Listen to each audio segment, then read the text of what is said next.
Hey, Foot Clan, Lowe's is our new go-to destination for discovering the newest Craftsman products, including mechanics tool sets, storage, and more in-store and online, like the 120-tooth ratchet. It has a 3-degree arc swing that lets you loosen or tighten bolts with less movement in those hard-to-reach spots. Plus, it comes in a gunmetal finish that not only looks sharp-looking, but makes them corrosion-resistant. Pretty cool, right? Shop the new home of Craftsman today at Lowes.com/footballers. That's Lowes.com/footballers.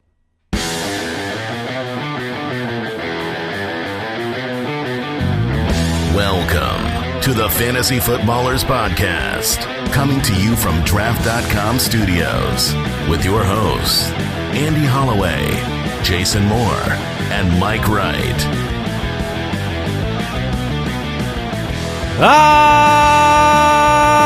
James Washington, I love you so much. Woo! Welcome in. Friday, August 17th, another episode of the Fantasy Footballers Podcast, your year-round go-to source for league domination. This show also comes in a gunmetal finish. It's now available at your local Lowe's. You can pick it up off the shelf. Looks good on us. It looks great. Verified gunmetal. One of these days, we should do that where we look like the robot man on the side of the street. You look like Mr. Statue. No. Why? No. Why? What do you mean? Why? Why not? It's hot in Arizona, bro. I'm standing outside. We have a great show for you today, getting into the top tight ends. I didn't mean outside. I meant like do the show. Oh, sure. I'm fine I'm not with that. going. No one's going outside. Yeah, you die. We're not out psychotic. There. That's What's up, death. Andy? Debatable. Great show today. Tight ends. Talk a little bit about last night's preseason games. Talk about some of the injuries, the news and notes from around the NFL that affect your fantasy football team. Our quick questions about the players that we're changing our opinions on. We always say, or Mike always says, stay water, my friends. Yes. You got to be pliable right now. You can spend your whole offseason building up an opinion and a thought about a player, and then changes in the depth chart, changes in injury concerns, changes in offensive play calling. All these things can affect your prognosis. No, that's not what it is. Your diagnosis of the situation, maybe. And It's one of them. There's an ISIS in there. you have to be water. You have to be able to let new information make new opinions so that you can go into your draft, be pliable, draft the right guys. So, I want to remind you, FootClanGiveaway.com, we're giving away an autographed DeAndre Hopkins jersey, a couple copies of Madden 19, and the UDK for life. You can enter For life. at FootClanGiveaway.com. It's free to enter. So, yeah, do that. Also, yesterday, goodness gracious, hundreds of you entered the Megala Bowl. Megala Bowl. Or as Jason, what is it called? The Foot Clan Championship Megala Bowl? Is that what you titled it? Foot Clan League's Championship Megala Bowl. FootClanLeagues.com. All of our Foot Clan supporters are eligible to enter. The winner of that massive tournament earns a 2019 Listener League spot. You get to compete against us. Jason may or may not be going for a fourth straight title at that point. We'll see how you do this year. Man, that would sound so good. If that happens, Foot Clan, I promise, because I'm doing this for you, right? Right. So that I can open up another listen. Because if you win the Listener League, you're in the next year, and I just don't let that happen. But Try to keep it open. I will put on my Fantasy Champs rings, and I'll have 3 of them on every show next season. If the you take whole it. year. Okay. If I take it in a 14-man league back to back to back, which, I mean, let's be honest, probably going to happen. All right. Let's jump into the quick question. By the way, you can send us ideas for the quick question. Check out everything going on with the show on Twitter at the FF Ballers. Who have you been changing your opinion on the most lately?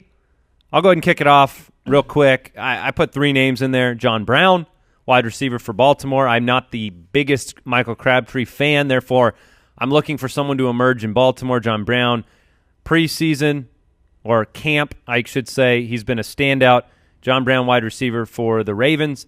Also say Marshawn Lynch Marshawn Lynch, I think, will have a stranglehold on that backfield. Yes. They have a very nice schedule. I believe the Raiders play only 3 teams that had winning records last season. I didn't even realize that. So you have Marshawn in there. Jason's got a fella. So there's just could be some foreshadowing for future shows. Yeah, and then I'll throw Yes. I'll throw James White. James White, running back for the New England Patriots, out there as well. Last night, you didn't see Rex Burkhead. Sonny Michel's been down, and James White had a game. He had a nice game. 6 receptions, I believe, 61 yards, touchdown. He just does what he does. And if you can guarantee more snaps for James White, you're going to have guaranteed production. That's the issue with James White. Is how much will he get on the field? We will talk more about Rex Burkhead's injury in the news and notes, but I'm with you, Andy, that James White is really good. Just will he get to be the product of necessity for fantasy football? He's a full point PPR type of guy. I mean, if you're in a full PPR, he's going to have enough receptions to matter, to be meaningful. James White or Duke Johnson? I think I still lean Duke Johnson right now. I lean Duke Johnson, but things are just trending a certain way for the New England backfield. Yeah. All right. So, Jason, who are you changing on? I like your John Brown pick. My 2 guys that I'm changing. I know. I hate this more than anything. First, let's talk about Chris Hogan, because Chris Hogan I've been rising on more and more as the offseason has continued. Yes. Going back and remembering, looking deeper than just, how did Chris Hogan do last season, but actually looking per game and watching some of the games where he was the one. And he is, I don't think Julian Edelman is going to come in and just completely take over. Chris Hogan is the primary wide receiver. He could very well end up a fringe low-end wide receiver 1 at the end of this year if he could stay healthy. That's always a worry. But look, Chris Hogan looked great. He had a great game last night. And then targeted early and often. Yeah. I just have my own concerns about him. That's just based around when Edelman comes back. Is Hogan the 4th target? Is it Gronk, Edelman, a backfield guy, and then Hogan? I don't think he's made to be a 1, but I get nervous about drafting him just for 4 weeks of maybe value. You're 100% right that it could have been that way. He has to stay healthy. That's been a problem too. He looked great last night. He looked like the primary target, bar none, which is what we've heard out of camp, so I understand that completely. Yeah. And then the other guy that I've been rising on and changing a little bit is James Washington. So, Mike. James Washington, you say? Yeah, James Washington. Now, who does James Washington play for? James Washington, the rookie wide receiver for the Pittsburgh Steelers. If you are new to the show, welcome. Glad to have you. James Washington was a very highly loved, highly touted rookie coming into the NFL draft by every analyst in existence except me. I acknowledge it. I stood alone. Some of the people I respect the most, Matt Harmon, right? The wide receiver guru. You could get all his information and of reception perception in the Ultimate Draft Kit. Loves James Washington. His contested catch rate is unbelievable. But when I watched, I thought that his one trick of the deep ball at his size was not going to work in the NFL. I didn't think it would translate. And I'm starting to see, I think it's going to translate. But will it actually translate to fantasy value for this season? Well, he's going to be the 3rd. Yes. At best, he's the 3rd target. So 4th. I don't. Well, sure. Le'Veon Bell. I'm counting Le'Veon Bell in there. The thing about the Steelers that they've proven time and time again is that they know how to both draft and develop wide receivers. We saw it with Juju Smith-Schuster last year. James Washington, collegiate wide receiver of the year. Emmanuel Sanders. It's not – I only tee-hee because I believe in the talent of James Washington. I agree with you, Mike. He's going to have a game or two. Right. I mean, he's going to burn – he's the Martavis Bryant of this offense. He's going to run down the field, and he makes contested catches like the one last night. So I think he does threaten Juju's ascension to, dominance. Right. Because you throw to the guy who's open. You throw to the guys that, Juju came out and did it last year. I think James Washington is more of a threat to Juju than he is a threat to actual fantasy value himself. Fair. The character I want to bring up, running back for the New York Jets, Mr. Bilal Powell, or as we call him on this show, Bilal Plow. And this is just a matter of I am back, because coming into the off season, Bilal Powell was a guy I liked. I know they added Isaiah Crowell, and that's fine because the Jets have shown they're never going to fully commit to Bilal Powell, but he's going to be involved. And then the poison started to seep in of, is Bilal Powell on the roster bubble? Are they going to move on from Bilal Powell? Elijah McGuire. Elijah McGuire is going to take over. And then Elijah McGuire broke his foot. And then Isaiah Crowell got a concussion. But on top of that, before Crowell got his concussion, Bilal Powell was the first running back in that game. He looked his Plow self last night. And this was Scott Barrett, good friend of the show, did some tracking of the game. He said Bilal Powell, that is, played 24 of the team's 27 first-quarter snaps. 5 of his 13 routes were him splitting out wide as a receiver. Love that. I mean, Bilal Powell is good.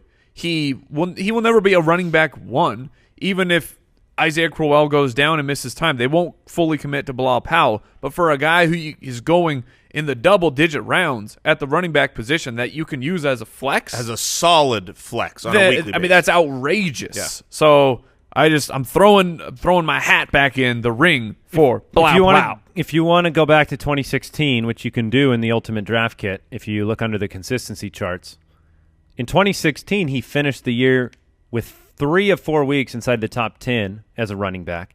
Last year he had 2 weeks inside the top 5 as a running back. It's all about opportunity with Powell. If he's put in a position to catch passes, he can pop off for a top 10 fantasy week. I certainly agree with you. The trend with McGuire going down and then Crowell getting concussed and the confidence, it seems like they're giving him the veteran deference with that start. I mean, they paid Isaiah Crowell, so I don't go overboard with Powell, but I agree with you. I mean, he's trending the right direction, no doubt about it. All right, next week, by the way. I have to tease this because next week's shows, just take the week off. I recommend use up that vacation time. Really you've banked too much already.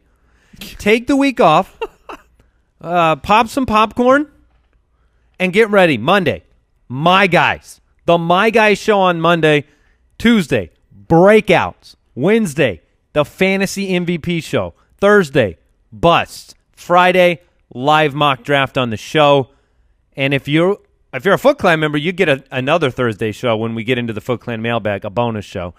So next week, you're entering the fire. And then, monster shows. And yes, as Brooks is probably about to say, then Friday night, we close it out with a live show in Phoenix at the Crescent Ballroom. Grab your tickets at ballerslive.com. Once again, a reminder, if you already have tickets, which a lot of you do. Thank you. It's going to be a sensational show. The start time has moved up an hour, so you can check the website. Doors at 6. It has the accurate time. The show will start at 7. Oh, that's going to be great. Yes. That's going to be great. And if you can't be there, that show will be is it the Monday show, Brooks? Yes. Yes, sir. It'll be the Monday show. Also, bring clothing that is not easily set on fire. Because of the hot takes? Because of the takes. Scorching. It'll be hot. Also, bling your clothing as well. Hey, look, if you want to bedazzle a shirt or two. You do you. Yeah. All right, let's get into the news. News and notes from around the league. All right, Delanie Walker. Injury. His toe during practice on Thursday. Do we know anything else? We don't know much, no. We got to wait for more reports to come out. I love you. It was going in my head, and I actually held it back. So the fact that you went there is making us proud. Is lovely. I will say falsetto this. Practice. If it turns out that Delanie Walker has any sort of serious injury, I will lower Marcus Mariota in my rankings. He's a big key to this offense and to Mariota. I do believe in Jonnu Smith, the tight end backup, but you can't just plug in and be Delanie Walker. Are you lowering Mariota if you find out Rashard Matthews is going to miss time in the beginning of the year? I have already lowered Mariota a little bit. I think he is down to like 12, so he's still higher than the consensus in my rankings. I believe in him. All right. let's be peaceful here. Jamal Williams suffered an ankle injury during the Packers' second preseason game. Do we know anything else about this? He thinks it's minor. When a player says something is minor, I wait a little bit. Geis said it was minor. Nick Foles said it was minor. Well, yeah.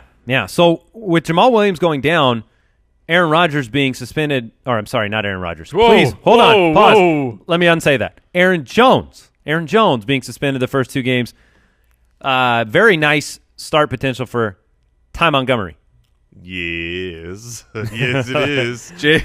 Jason, the only thing that Jason loves more than being right or is essentially what we call, in fantasy, is taking a victory. Man, I don't know what you're going to say that I love more than being right. You love being right when it's a de facto victory. And the war of attrition has begun for the Green Bay Packers running backs. And right now, Ty Montgomery is going to win the starting job just because he's healthy. I'll take it. You are correct. That's what I said. You love it. We got news that Jerick McKinnon's going to be out of action until week 1. So if you think he's coming back for any practice or anything like that, he is not. That makes me a little less cozy. Yes. That's a split decision maker for me now. If I'm staring down Jerick McKinnon and somebody in the same tier, maybe I don't go with Jerick McKinnon. Why take the risk if you have another guy in the same exact tier as Jerick McKinnon? It's unfortunate. The nature of injury right now. It's kind of how you feel about Doug Baldwin. If you have somebody in the same Doug Baldwin tier, why take Doug Baldwin? Doug Baldwin was seen sprinting, at least. Well, that's always good for the whole. Just saying, we have at least we have a little tiny update. All right, Samaje Perine went down with an ankle injury. He was also the second running back on the field. Those of you out there saying, why do you like Rob Kelly? Well, that was before the injury. The reason why is because they like Rob Kelly. Yeah, he was. It doesn't matter who we like. We could love Samaje Perine, but if he doesn't get on the field, if he fumbles the football, if he rolls his ankle, he's not going to play as much. It was ironic because Rob Kelly had that first drive, and he was looking very Rob Kelly. Yeah, he's not. He didn't look great last night. Always got 2 or 3 positive yards, which is never enough. And then Samaje Perine came in, had this electric run, looked great. That's where he got injured, and then Kelly back in. Nick Foles, as Jason said, forced from the preseason game with a strained throwing shoulder. If it's severe enough to hold him out week 1 and Carson Wentz isn't back week 1, you can downgrade the entire Philadelphia Eagles offense for week 1 with Nate Sudfeld. Yeah, the Sudfeld. Get him in there. The Sudfeld experiment will be a scary one. Rex Burkhead dealing with a, quote, slight tear in his knee. I don't even know what this means. I know. Patriots beat reporter Jeff Howe says that if he could have played last night, had it been important. It's been deemed a minor injury. So it's clearly I don't want a minor tear. A pain tolerance type of situation here for Rex Burkhead. How does it make you feel, Mike, as the Burkhead truther? Not good. You got your Birkenstocks on? I wish I could. Are you taking them off? They're not off. I will say that. They are not off. You're rolling them down a little bit? I might have to put on some socks first before I put on the Birkenstocks, and that's not a good look. No. And you know that. Isaiah Wynn, first-round offensive lineman from the Patriots, suffered a torn Achilles last night. Hey. He's out for 2018. Yep. That's unfortunate. You hate seeing that. Hurts the depth for the Patriots' offensive line. I know we don't have a lot of time to detour here, but I can't help but believe that the limited amount of practice that they allow players to go through now contributes to injury. You go out there in the preseason, you're going 100%, and you are so limited now in the NFL and what you can do in pads for how long. I wonder how much that contributes. Maybe players are just bigger, faster, stronger. Yeah, there's and that a lot just of happens. variables. But it seems like if you're not able to go 100% in practice as much as you need to before the season, you get out there, it's just obviously a freak injury, unfortunate. Ben Roethlisberger's cleared the concussion protocol, and Dez Bryant is indeed visiting the Browns. Reports this morning that they are still talking about a contract. He stayed in Cleveland overnight to meet with the team, according to RotoWorld. And look, we might have a deal, we might not. Right. This is one of those situations where I think the Browns are looking at it as look, if we can grab Dez Bryant on the cheap, why not? Why not? But Dez, I think, wants the perfect scenario. He wants short-term prove-it deal, plenty of money, plenty of opportunity. If I'm Dez Bryant, is my prove-it opportunity being the third option in Cleveland? No. Yeah, I mean, no, what it's are you not. gonna? It's not. What are you going to prove? You're going to prove that you can still play football in 2018 because if the Browns don't sign him, he's waiting for some injury where he needs to come in. I think he will get the contract. I think he'll get. I'm going to call my shot. 1 year, $9 million. Whoa! We'll see what happens. Too much money. Yeah, I mean, maybe. I don't think Nez gets that much. I'd cut it 5. Yeah, Oof. We'll see. Hey, before we move into our top 12 tight ends and our sleepers at the position, I want to thank FanDuel for sponsoring the show. It's been a long off season without football. FanDuel's been getting it tight and getting it right. Nice. That means more that FanDuel is ready for more and more ways to challenge your friends, more ways to win. You got to check out their new Beat the Score contest. It's great because it pays out everyone who hits a certain score. All you have to do to finish in the money is beat the score, and then you get to split an equal share of the cash. FanDuel also has new options for playing with your friends because the only thing better than winning cash is winning your friends' cash. I can confirm. Yeah. I love taking my friends' money. Yeah. Best of all, FanDuel is doing their part to make preseason bearable with preseason fantasy contests running up to week 1 of the NFL. Right now, you can get a $10 bonus. Bonus. When you make your first deposit on FanDuel, just sign up at FanDuel.com/footballers. That's FanDuel.com/footballers. Age and state restrictions apply. And, hey, football's back. So go to the games. And if you're going to these live events, use SeatGeek, longtime supporter of the show, and really the best way to get tickets. SeatGeek, we all use it. I've got it on my phone. When Use SeatGeek, get a seat treat. Oh, I like it. No? You listen No? to SeatGeek? That's good stuff. No, look, they pool a bunch of different sites. Okay, so they're doing the work for you, and they make it really, really easy. They color code the grid. You look at each section that you want. You find the big green circle, a couple of taps, and you've got tickets. And every purchase on SeatGeek is fully guaranteed. It's so easy. It's so cost effective, and it's fully guaranteed. So that's SeatGeek's the way to go. It's not just sports too. Get your loved one tickets to the concert. It's a good time. So here's the best part. Our listeners are going to get $20 off the first SeatGeek purchase. Just download the SeatGeek app. Enter promo code FOOTBALLERS. That's promo code FOOTBALLERS for $20 off your first SeatGeek purchase. SeatGeek Live's an event, and they have the tickets. Tight ends. All right, we're going to talk about our top 12 consensus tight ends and some sleeper picks at the tight end position, guys we think can surprise. We'll debate. We'll discuss. We'll get you right for 2018 at the tight end position. I want to throw something out there. After week 2 of the preseason concludes, I think we will come back on Monday and bring you some sleeper guys, some guys that we see. It's 2 weeks in. Are there some players to be aware of? A player like Shelton Gibson last night, the leading receiver, 5 for 90 and a touchdown. He's been impressive. And if Aguilar, by the way, he's a wide receiver for the Philadelphia Eagles. Thank you. Apologies. Great game last night. 2017 draft pick, 5th-round guy. But if Aguilar and Jeffrey and some of the weapons are not, he's a deep league pick to me. Or a deep league watch. Right. Yeah, I'll keep him at a watch for now. All right, number 1.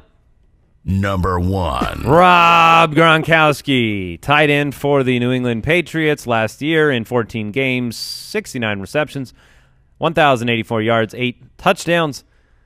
8 touchdowns is just he could do that asleep. Yeah, that takes 2 games for Gronk. No, but I mean, he was dominant, especially to end the year. You won titles with Gronk. Yeah, I have Gronk as my number 1 tight end. Ooh, yes, that's bold. Should have saved that for the live show. I know. Is that because he's finished there 3 of the last 4 years? Yeah. So we talk about tier-based drafting. What that means, that's kind of how we use the Ultimate Draft Kit. And tier-based means that there's a break between one group of players and the next. And so if you can get your players to be grouped in kind of the group ahead of the next, you're going to have an advantage over your opponents. Gronk is his own tier, and he has been his own tier for several years. Even if he doesn't finish the year as the number 1 tight end, maybe he misses a few games, when he's out there playing, he gives you a positional advantage that is actually worth the early round pick. Usually with tight ends, I punt the position. I stream. I grab someone late. I try to, do that strategy where I'm going very late and trying to find someone that I think could break out and be a weekly starter. But Gronk is a complete difference maker, and he makes up the points in the gap between him and everybody else you're going to be playing every week from that loss of whoever you're drafting in the second round. So I think Gronk is a valuable second-round pick this year. Mike, his current average draft position is the 11th pick of the second round. So if that's what it's all about, right? This show doesn't exist to tell you how good Rob Gronkowski is. Your eyeballs in the last 10 years will tell you that. Gronk watch does not mean you're watching film of Rob Gronkowski. Gronk watch is his ADP. Where is he going in drafts? The back of the second round that's easy. That's easy for me. That means that Gronk is on my team if I'm anywhere close to there. And that's not usual for Gronk. When he finishes as the number 1 tight end, he skyrockets into the first round where I want nothing to do with him. The opportunity cost of passing on that stud running back or the locked-in stud wide receiver, no thank you. But at the back of the second, this is why being at the beginning of the first round this year it's just not fair. It's not fair that someone's able to grab Todd Gurley or Le'Veon Bell, come back, get Gronk, and then another elite wide receiver after that. So Gronk is going to be on a lot of my teams. So I'll say this, though. At the beginning of the second, I'm not going to take it. I was going to say, how early in the second round will you make the jump? Middle to back? Yes, it has to be the second half of the second. That's where I've landed in, because you can get Keenan Allen and Devontae Adams still right in the middle of the round. But after that, I'm going to grab Gronk. All right. Number 2. Our consensus number 2 overall tight end this year is Zach Ertz. Now, Zach Ertz was an absolute boss for the first 8 games last year. Never finished outside the top 8 at the tight end position. As consistent as they come. Really impressive first half of the year. Now, in the second half, it was a little shaky, but he took care of you in weeks 15 and 16 in the fantasy playoffs, even though he only had one nice finish from weeks 9 through 14. Zach Ertz right now looks like the most reliable, healthy target on a Philadelphia Eagles offense that should be very good. There's really nothing to complain about with Zach Ertz. I mean, 110 targets last year, 8 touchdowns. That's the number that you look at and you say, hey, is he going to be able to get in the end zone as many times again? But the injuries and the concerns around other pass catchers in Philly make me feel pretty confident in Zach Ertz. So when you grab Gronk, you're giving up a second-round pick. When you grab Ertz, you're giving up a fourth-round pick. And so a lot of times people might say, well, that's a great deal. I'm getting the second-best tight end. But that's where you need to establish the difference between what Gronk does on a consistent basis and what Zach Ertz did. You brought up the touchdowns, Andy. We've talked about this before. Look, 2 years ago, Zach Ertz had 78 receptions and only 4 touchdowns. Last year, he had fewer receptions, 74, but he went to 8 touchdowns. It's all about that touchdown number, and we've been calling for the slight touchdown regression for Carson Wentz. That he could be a very obvious candidate for that to come away. So, it's one of those things where, if he's fallen to the 5th or 6th, which I don't see often, I would consider. But Ertz, I think that's why he was my guy last year because he was, an 8th rounder. You just made the point, though, of not why Zach Ertz is bad, but why there's a tier gap between Rob Gronkowski and Zach Ertz. That's the argument that I just heard. Yeah, exactly. And for me, I just want to reiterate, the injury to Alshon Jeffrey needs to be monitored. Wide receiver for the Eagles, talked of him starting on the PUP list, which means an automatic 6 games will be missed by Alshon Jeffrey if that is to happen. And you have to imagine that's a big bump for Zach Ertz in those first 6 games. That would be. Coach Peterson did come out and say he has no idea where that report came from. I'm not reading a report. I'm reading off the board from Captain Obvious, who says your number 1 wide receiver goes down. No. I'm saying I'm feeding the tight end. Yes, 100%. I'm just saying the fact that he could start on the PUP. That's what Peterson was saying. I don't know who's saying that. Yep, Peterson did come out and say that report is kind of erroneous, and they're just taking it day by day with Jeffrey the same way they are with Wentz. Ooh, well then Peterson. The PUP better not start on the PUP. The PUP is a big deal, or you're making the Pete Carroll list. That's a 6-game difference of opinion. If you're really on the fence with Jeffrey, there's no way he starts on the pup. So we'll see if he tells the truth or not. Now, there's that second tier, right? Where did Jimmy Garoppolo go on our set, Brooks? Did you take him away? Yeah. Why'd you take him away? Jealous. He's being way overdrafted right now. Oh, my God. It's a symbolic gesture? Yeah. Get bodied. I just had I knew there was a little less handsome in the general vicinity over here. Yeah, we had to tone it down. When I looked at Mike. I'm doing my best to bring it up. So It's me and Jimmy handsome on the same side of a table. I admit that's not fair. The table just starts bending that direction. It's just not fair. I'm trying to help you and Jason out. Yeah, over there. no, I get it. I love you, Brooks. Thanks, Brooks. Turn off your microphone. let's have the number 3 here. Okay. Number 3. Travis Kelce, he's my number 2. Jason and Mike's number 3. If Jeffrey starts on the pup, I would probably flip-flop those guys and be with you on Ertz at number 2. Kelce, last year, 83 receptions, 1,038 yards, and 8 touchdowns on 123 targets, played 15 games.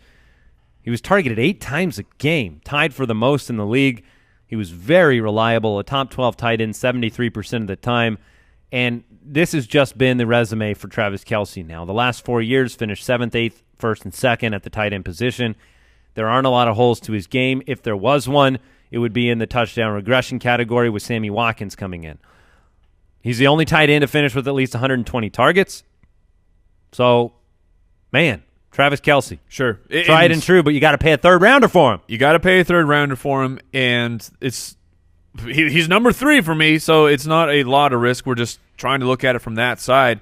The risk would be all of the variables entering this new season.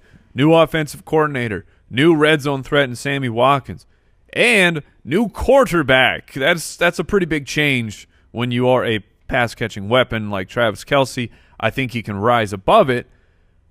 But there's concerns there, which I suppose you got to have some of those exact same concerns with Zach Ertz with the quarterback situation for and him. the offensive coordinator. Yeah, and the offensive coordinator.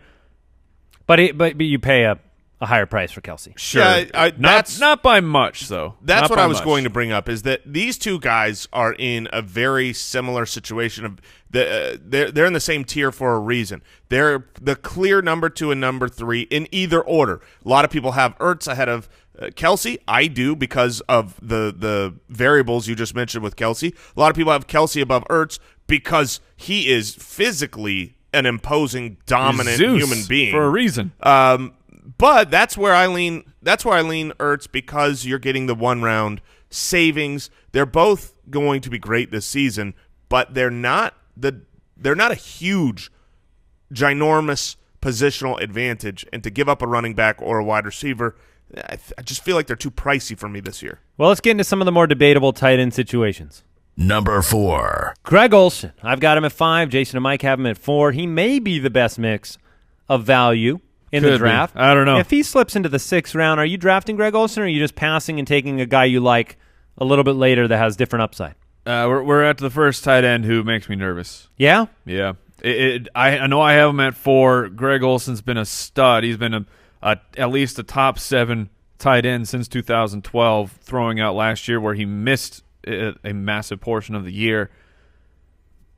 But the change of things for the Carolina Panthers, adding DJ Moore, Christian McCaffrey, it makes me a little nervous to pay that price, that a low-end 5th round, a high-end 6th round pick for Greg Olsen, who, while he is steady, I mean, he gives you a nice floor, generally speaking, when he has these good finishes.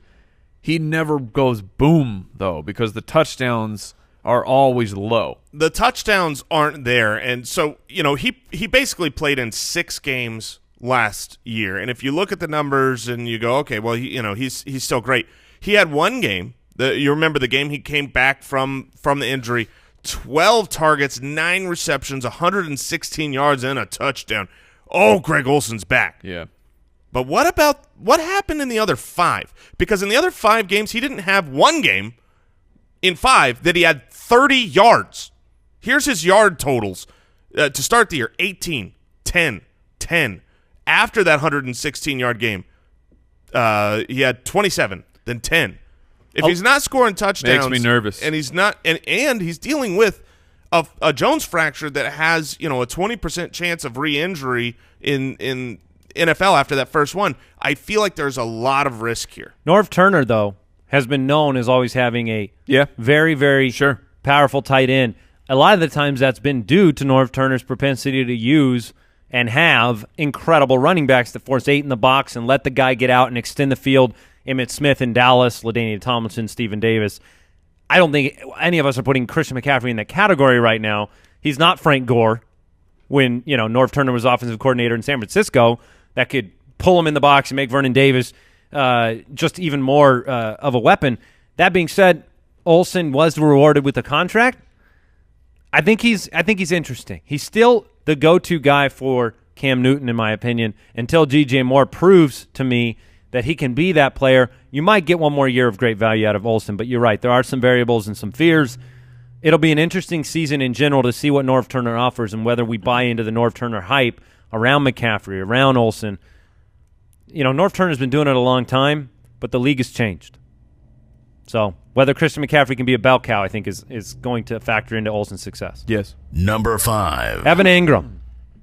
There's only been one tight end that has had a season, a rookie season in the last 5 years where he finished inside that top echelon of tight ends. It was Evan Engram. He was a tight end 6 last year, 722 yards, 6 touchdowns, 115 targets. What do we think? Evan Engram in New York this season. Eli Manning gets some weapons back. Saquon Barkley enters the ring. I've been hands off with Evan Engram myself. Yeah, I have too for the most part. It was encouraging to hear a lot of people that were at camp, their open practices, talking about how involved he was. That's great. I just can't fathom that his target total stays where it was last year. You lost Brandon Marshall. You lost Odell Beckham Jr. You even lost Sterling Shepard at times last season. You didn't have the pass-catching running back like a Saquon to take some of those targets away. And so, yeah, he ended up with 115 targets last year. I have him just under 100 projected this season. When I look at, Odell Beckham's going to be near 150 and Sterling Shepard and all those guys, they're not wanting Eli Manning to go out there and throw the ball 600 times. And so I think Evan Engram can be far more efficient than he was last year. He was, he wasn't that great. His catch rate was very below average. So if that goes up and the targets go down, I think he can repeat what he did last year. But he's not a guy that I look at as taking that, he's going to take that second-year leap. He was so good as a rookie. I think he takes a smidge step backwards. Yeah, I don't mind that take.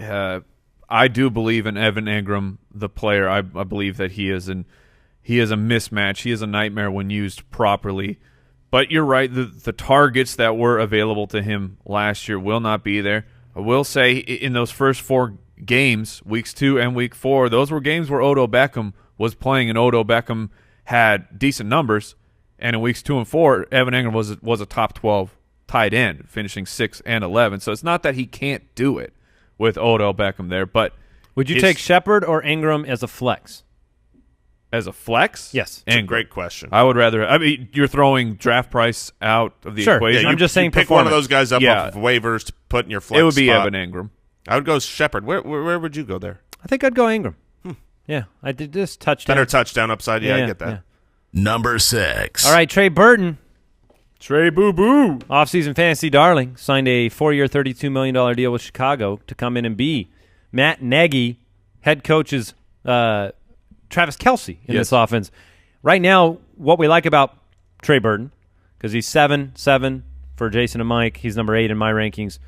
Apparently, he's number 2 for Jay Grizz. Is this what I understand? Hold on. Now, why does Grizz like Gronk a little more? Brooks, do you know? He's reasonable. Reasonable. Wow. I've never heard of a bear being reasonable. I've never heard of a bear as a part of a fantasy football show, to be honest with you. Well, there's first for everything. Trey Burton, 11th pick of the 8th round is his average draft position right now. I think that's the attractive part. There's a lot of hype around the Bears offense, basically materializing out of a bad season last year. Do we worry about Adam Shaheen being a threat around the goal line, taking targets from Trey Burton? What do we like about him? What don't we? You like that he got paid a tremendous amount of money to be the guy, to be the move tight end, where Adam Shaheen he'll get some targets. He's a good tight end, but Trey Burton is a pass-catching specialist. In the two opportunities he had with the Eagles this past season to play in replacement of Zach Ertz, 2 for 41 with a score on 4 targets, 5 for 71 with 2 touchdowns on 6 targets. He's a good player. It's just taken him some time to really emerge and prove to the NFL his value. He did that last year. Chicago rewarded that with the huge contract. His upside is immense. The risk, though, is you've never really seen it from Trey Burton, and you've never really seen it from the Chicago Bears and Mitch Trubisky. That kind of money tells me the importance of that position in the offense. Yeah, the position is, oftentimes talked about as that Travis Kelce position coming from Matt Nagy, the previous offensive coordinator for the Chiefs. And yeah, you brought up those 2 games. You can even look 2 years because he had 2 games the year before that were good. Over the last he's had 4 games without Zach Ertz where he was given the opportunity to be the primary guy, and he was great. He's averaged 14 PPR points a game in those 4 starts. That would be a top 5 tight end any week. So, Trey Burton is a little bit of risk, but I'm willing to take the risk when I'm giving up a wide receiver or a running back that's an 8th round pick as opposed to the 3rd or 4th. Yeah, the cost is not high on Burton right now. Number 7. All right, guys. I am the Fantasy Reaper. This report from RotoWorld captured a little bit of my heart. Last night, Jimmy Graham, who is our number 7 consensus tight end, lined up against first-rounder Terrell Edmonds in the end zone. And Graham, quote, made him look like a bitty baby boy. RotoWorld, credit to RotoWorld, they put it this way. Graham reaved his soul before skying for a jump ball score. I love Jimmy Graham. He is my number 4 tight end on this season. He's a middle of the 5th draft price. He is the only tight end, and I'm going to say it. He's the only tight end that I believe can enter the Gronk tier. I believe Jimmy Graham was... You should have saved that for the live show. Are you the Gronk tier? Correct. Get out of here. Last season, he lined up for only 68% of the offensive snaps in Seattle. If you listen to Aaron Rodgers last night, Rodgers talked about Graham. He pointed out, Rodgers is a smart guy. He said Jimmy Graham was used improperly in Seattle, not in the middle of the field anymore. I know he's not the same speedster. He has Aaron Rodgers. And I believe that this is a season in which Jimmy Graham will score a pile of touchdowns. He'll put up better yardage numbers. He led all tight ends in both touchdowns and red zone targets. And he was given a $30 million contract by a team with Aaron Rodgers. He still finished the number. I feel like I'm bold making him 4. He's finished the 4th tight end the last 2 seasons. I know what's coming. I know the argument's going to be that you're going to be happy sometimes and disappointed sometimes. Didn't really look that way last year. Yeah, I mean, last year he was a top 12 tight end 68% of the time, despite playing less snaps than 25 other tight ends in football. That's not going to happen again this year. Jimmy Graham's going to be on the field. Yeah, I get everything you're saying, and I agree with a lot of it. I don't think it's crazy to say that Jimmy Graham is the only guy that could get in that Gronk tier, because if Jimmy Graham hasn't lost a step, right? Like we talk about his game speed being slow, but maybe that's because they were running short routes, not using him between the 20s, and maybe he hasn't actually lost that step. If that's the case, then he will dominate for Green Bay, for sure. I mean, you bring up the fact that he was the number 4 tight end the last 2 years, and I know Jimmy Graham now is very different than Jimmy Graham 8 years ago, but since 2011, other than the season he got injured and missed, he's never been lower than the tight end 4. I mean, 2-1, 1-3, 4-4 is pretty darn good. So I get the arguments. I will say this. On film, it did look like he had lost a step. It wasn't just metrics and stats and the yardage. It didn't look like he was between the 20s great. But they paid him a lot of money. And Aaron Rodgers, I love Russell Wilson, but Russell Wilson is no Aaron Rodgers. Aaron Rodgers, if Jimmy Graham has a skill and a talent that can beat people, and he does, Aaron Rodgers will exploit the heck out of that. So I'm fine with Jimmy Graham. I love him in best ball because I think he's a double-digit touchdown type of guy. in redraft, I worry about him for two reasons. One, I don't know that the yardage will be there. But two, his draft cost. He's got a big name. He is expensive. So you're taking a shot that says I'm super confident that he's going to be that guy. You're 100% right about that. The draft cost, you have to spend 3-4 rounds more on Jimmy Graham than you do a Trey Burton. Right. So I'm not willing to take that plunge. Sure. But if that plunge pays out, it'll be worth it. On Fire and Ice, though, Mike, you iced up Jimmy Graham. You have him at 11 right now. Has anything in your thought process changed, or are you standing firm on Jimmy slow down? I did give him another touchdown in my projections, which I have him at 8. So it's not a bad touchdown season for Jimmy Graham. The topic I wanted to bring up more was simply the draft price. We talk about a quarterback, how they're pretty easily replaceable. A top tight end is not easily replaceable, but that's what Jimmy Graham has to become in the 5th round, because while he was the tight end 4, his overall scoring, let's compare him to I want a wide receiver in that range. Well, Jimmy Graham's point finish was outside of the top 24 wide receivers, and I think I'm getting a top 24 wide receiver in the 5th round, and then a couple rounds later I can grab Trey Burton, who I think will not be that far behind the point total of Jimmy Graham, or other tight ends who I think can be close to Jimmy Graham. So that's my biggest problem is the draft price. It's not that maybe I'm wrong on Jimmy Graham being 25% or so of the man that he used to be. And I agree that if anyone can take advantage, it's Aaron Rodgers. But I'm not paying a 5th round for a guy who, in my opinion, could still have 10 touchdowns and still disappoint you for fantasy. I think he's a player I hate in the 4th and love in the 6th. And he's sitting there right in the middle of the 5th, so I'm kind of like, maybe I'd take him, maybe I wouldn't. Fair. I do think he has a good season. Number 8. All right, Delanie Walker, we talked about the toe injury. We need to monitor that, but right now he's sitting at 7 in my rankings, 8 in Mike's, 9 in Jason's. He's the favorite target for Marcus Mariota. He's a trusted target. He's a guy that's been very reliable, and he's a guy that was just rewarded with a new contract. Since 2013, he's finished 11th, 8th, 4th, 5th, 6th. He's a 7th-round pick, though. I don't think I'm going to own Delanie Walker. See, that's exactly what I wanted to just follow up with, where Jimmy Graham, you're missing out on a potential wide receiver, too, paying a 5th round for Delanie Walker, who in the last 3 years has his worst finish is tight end 6. But he doesn't do it with boom games. He doesn't do it with 2 or 3 touchdowns. He didn't have one game last year when, what was he? What did he finish last year? He was the 6th best tight end. He never had a single game inside the top 3. Yeah, but he had 7 games inside the top 12. Yeah, so he's consistent. Well, I hope so if you finish 6th. Well, I'll say this. When looking at our consistency charts, he had the same percentage of top 6 finishes as Jimmy Graham did. Sure. So it's a good point. Delanie Walker, it's such a crazy season for me at the tight end position, because usually I'm out on Gronk. Usually I'm very out on Delanie Walker because he's sitting in that 5th round. Mm-hmm. Yeah. But at the 7th round, an actual consistent tight end, maybe you don't want to play the game of late round, you're going to try and stream the position.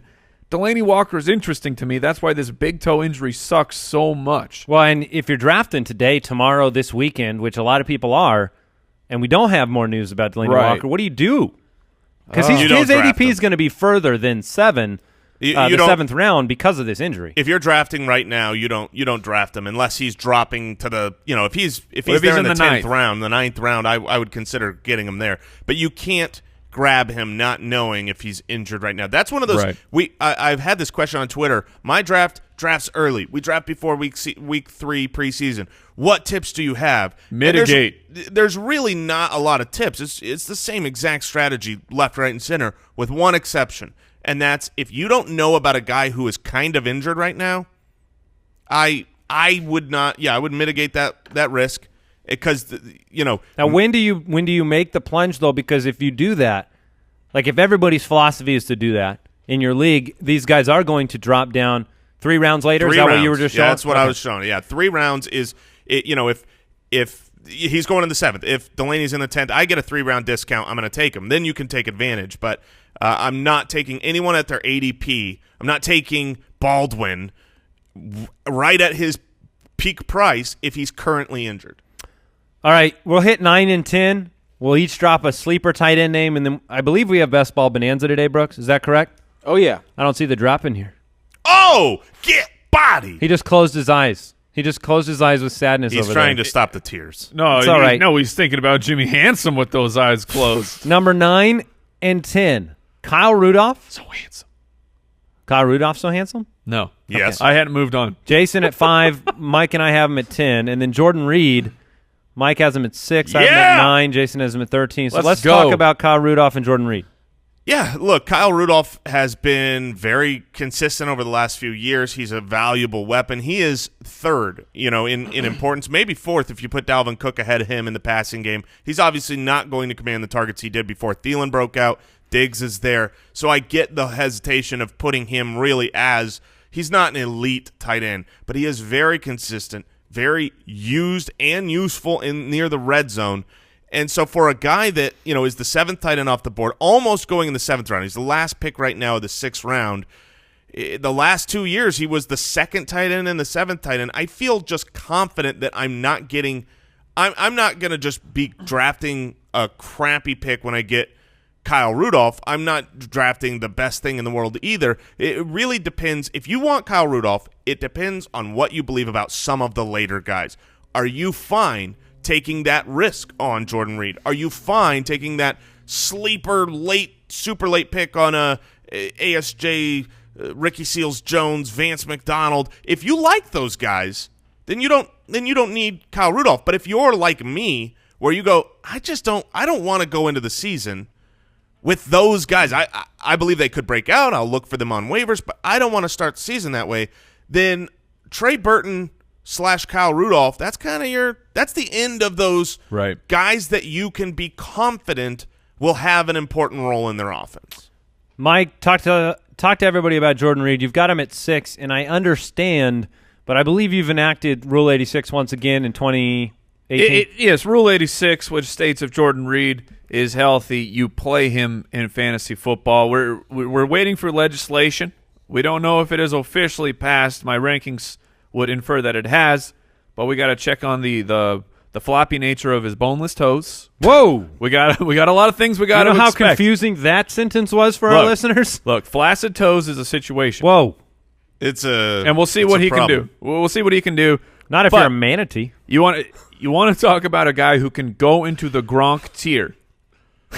What do you know about manatees that I don't know about? I'm under the impression that floppy toes would be just fine. Now you're a manatee, a manatee. But Jordan Reed, in 2015 and 14 games, was the number 2 tight end. He is the guy who can make the leap into the Gronk tier if he can stay healthy. Yeah, I get it. It's a big if he can stay healthy. The haters are going to forget Jordan Reed was the tight end 9 2 years ago. It was this past season where he really hosed people because he missed a gigantic portion of the year. His upside is tremendous. Alex Smith has proven time and time again. Vernon Davis, Travis Kelce, he makes superstars out of the tight end position, and you're going to get him in the 8th round, which still has a little bit of risk put into that ADP because there's guys in the 8th round that you may think are safer and will be able to be solid players on your bench. But Jordan Reed, if he hits, is a top 3 tight end. And who's next? Jared Cook, even Kyle Rudolph. I'm not putting anywhere close to that range of top 3. All right, we're each going to give you a sleeper tight end. By the way, you can see all of our rankings at thefantasyfootballers.com. I'm going to throw Tyler Eifert's name into the ring because he's mostly undrafted. Maybe you spend the last pick of your draft on him. And that's what I like with Tyler Eifert. I like being able to spend the last pick of my draft on Tyler Eifert, a tight end who in 2015 finished number 6 overall, a tight end that has absolute Gronkian red zone numbers when he's healthy, and a tight end when you draft him there that I'm just going to put him in my lineup, and as soon as he gets hurt, I'm going to go sign somebody. Right. So if I want to punt the tight end position completely, I think you can go a lot of you can do worse than Tyler Eifert. Yeah, I'm going to go very deep. He's definitely not drafted in most normal leagues, but if you want to take a shot, I think Ricky Seals-Jones, tight end for the Arizona Cardinals, he was unsigned rookie last year who had a couple breakout games, looked great. what the GMs and the head coach and the offensive coordinator have said about Ricky Seals-Jones in this offense this last year have been really telling that they believe they finally have a pass-catching tight end. And there's all this debate, right? Like, it's Larry and who? It's Larry and is it Bryce Butler? Is it J.J. Nelson? Is it Christian Kirk? We don't have any idea who the second receiving option is to step up for this team, and it could be Ricky Seals-Jones. Who is that again? Ricky Seals-Jones. Why? Thank Why? you, Andy. Because his name has a seal in it. Mike. It's not very hard. Grow up. It's not very hard to figure out, Mike. No, I'm saying, why did you give him the platform to go back and correct it? And so, I think, look, Jimmy. Because the people demand it. Jermaine Gresham. You would remember that if you weren't verified. Jermaine Gresham, the supposed starter ahead of him, is injured. He had an Achilles injury in week 17. He is not going to be ready for the start of the year. He probably starts the season on the PUP. That's 6 games to get Ricky Seals-Jones in, and 6 games where, in theory, at least the first 6 are the best odds that you have Sam Bradford before he gets injured. Sam Bradford has, Yes. He throws to the tight end position. The Kyle Rudolph number 2 tight end 2 years ago, that was Sammy Biscuits. Sure. All right, Mike, your sleeper tight end pick? I'm going to throw out Luke Wilson for tight end acquisition for the Detroit Lions. He was brought in to be the move tight end, the pass-catching tight end. Eric Ebron, Darren Fells, they were tight ends on the Detroit Lions. They are no longer there. Those 2 guys accounted for 20% of the Detroit Lions' targets. Eric Ebron had 86 targets himself. I don't think Luke Wilson's going to come in and be a superstar, but plenty of tight ends emerge from this later round and freak everyone out because they turn into weekly starters. They just get value out of what seemed like nowhere. This is not seeming like nowhere to me, the amount of targets at the tight end position that Detroit has to account for. So Luke Wilson going either late or undrafted. If you aren't aware, we do projections for every single player on every single team. Those are available in the Ultimate Draft Kit at ultimatedraftkit.com, so you can dig into all the numbers behind the picks and the projections and the rankings. ultimatedraftkit.com. Let's talk some best ball. Best Ball Bonanza, brought to you by Draft. Couple weeks to get some best ball stuff in, and I've got a tip for our listeners today.